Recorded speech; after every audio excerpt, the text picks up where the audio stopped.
This is our homily for Sunday, August 27th, the 26th Sunday in Ordinary Time. Late one evening, a man lost the key to his money box and went down on all fours looking for it in his front yard. His neighbors joined him in looking for it under the streetlights until they were all exhausted. "Where did you last see the key?" a neighbor asked. "In the house," the man replied. "Then why are we looking for it outside?" said the man. "Because the light is better out here," he replied. Why does Jesus pick Peter to give the keys to the kingdom of heaven, my weak connection with the joke, and to call the rock? Why does he choose Peter to be the leader? Our Old Testament reading begins to help us to understand. The head of steward was the most powerful person after the king, the master of the palace. But Shebna had gotten uppity, proud. He was building a magnificent tomb for himself on the mountain. And remember, the top of the mountain was a sacred place. So he is replaced by the humble Eliakim, basically a nobody, who received the robe and sash, symbols of divine authority, and the keys. He has control of access to the king. He becomes the peg of stability. For nomadic people, the tent peg represented stability. The humble person is chosen. Our gospel today is from Matthew. I think the placement of John's version of Jesus giving Peter the first place makes it clear why Peter might have been chosen. It does not take place at Caesarea Philippi, like in the three other Gospels, but after the resurrection, during one of Jesus' appearances to his disciples. Jesus had asked Peter 3 times, "Do you love me?"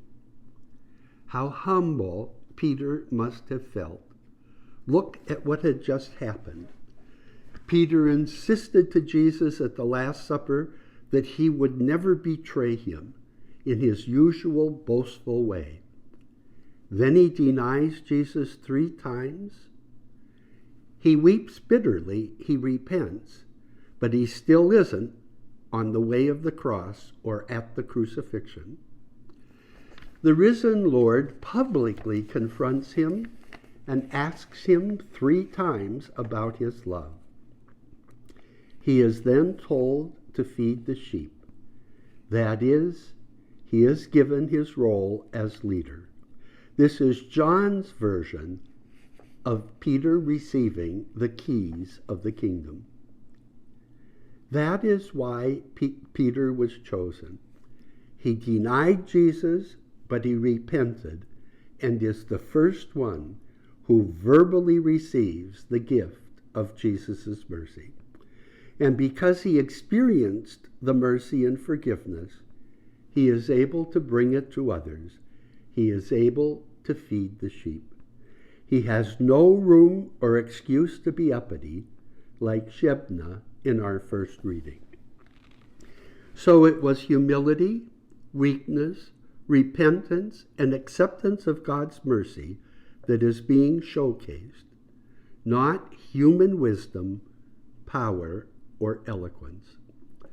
My friends, this is what Pope Francis has been saying since the beginning of his papacy, when his first words were to ask the people gathered in St. Peter's Square for their blessing before he gave his first papal blessing, when he refused to move into the papal palace but lives in a boarding house with visitors, when he uses a Ford Focus and not a limo, when he tells bishops and priests that they have to smell like their sheep, when he instituted a year of mercy.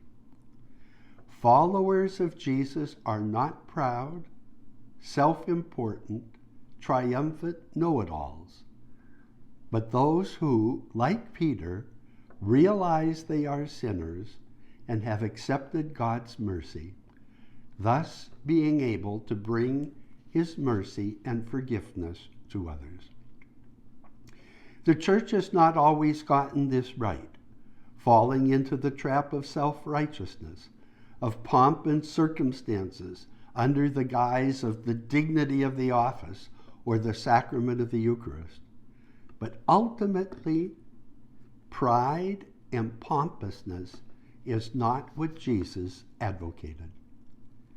This reminds me that I'm not a priest because I'm better than you, but that I am a sinner who has received God's mercy and must in turn be merciful to others. And friends, all of us can stand to hear this message. We are sinners, we have received mercy, and we need to show that mercy and forgiveness to others. It's not just the task of bishops and priests.